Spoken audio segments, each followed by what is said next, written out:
بسم اللہ الرحمن الرحیم۔ آج کل ہمارے ملک میں نفاق کی بیماری بڑھتی چلی جا رہی۔ ہر کسی انسان کو اپنا مفاد عزیز ہے۔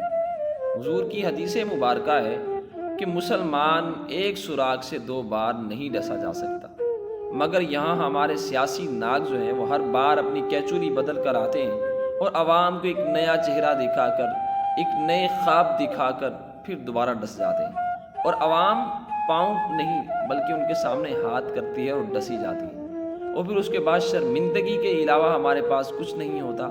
ہم کچھ کہہ بھی نہیں سکتے، رو بھی نہیں سکتے، اور فقط یہی کہتے ہیں کہ یہ تمہارا ناگ ہے، یہ ہمارا ناگ ہے۔ اگر سلسلہ یوں ہی چلتا رہا تو یہ قوم بہت جلد تباہ ہو جائے گی۔ اگر ترقی کرنا چاہتے ہیں تو ایک ہونا ہوگا، ایک قوم بن کر سوچنا ہوگا، اور اپنے مفادات کو چھوڑ کر ملک پاکستان کے لیے اور پاکستان کی عوام کے لیے سوچنا